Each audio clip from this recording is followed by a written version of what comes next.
Maithili express की शानदार प्रस्तुति।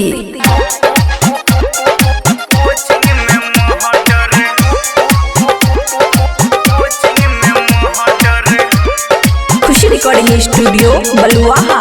10 गो छौरा अभी छे वेटिंग मेरे, तोहर नंबर नहीं छो अभी सेटिंग मेरे। 10 गो छौरा अभी छे वेटिंग मेरे, तोहर नंबर नहीं छो अभी सेटिंग मेरे।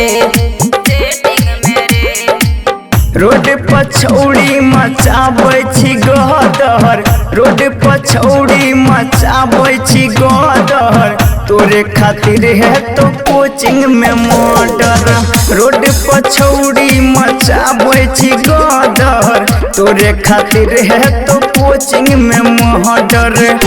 सुमित सतीश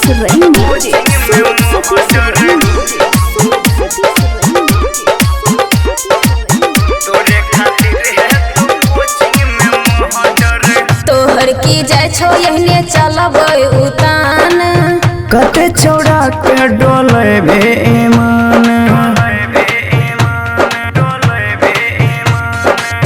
तोहर की जाय छो यहने चलबै उतान, कते छौड़ा के डोलेबे ईमान। पैंग जेबो मोहब्बत के बॉर्डर, पैंग जेबो मोहब्बत के बॉर्डर, तोरे खातिर है तो कोचिंग में मर्डर। रोड पछौड़ी चलाबै छी गदर, तोरे खातिर है तो कोचिंग में मर्डर।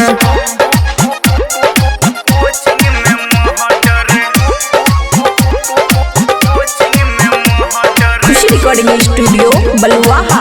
अमन खियाइबो पुलिस के डंडा, जिंदाबाद रहतै मोहब्बत के झंडा।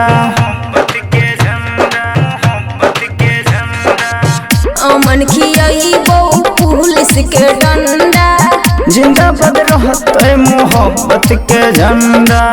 बबुआ राहुल के नहीं करै छी कहदर, बबुआ राहुल के नहीं करै छी कहदर, तोरे खातिर है तो कोचिंग में मर्डर। रोड पछौड़ी मचाबै छी गदर, तोरे खातिर है तो कोचिंग में मर्डर। 10 गो छौरा अभी छे वेटिंग मेरे, तोहर नंबर नहीं छो अभी सेटिंग मेरे।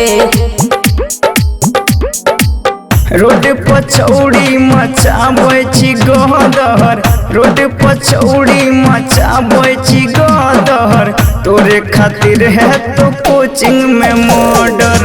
रोड पछौड़ी मचाबै छी गदर, तोरे खातिर है तो कोचिंग में मर्डर।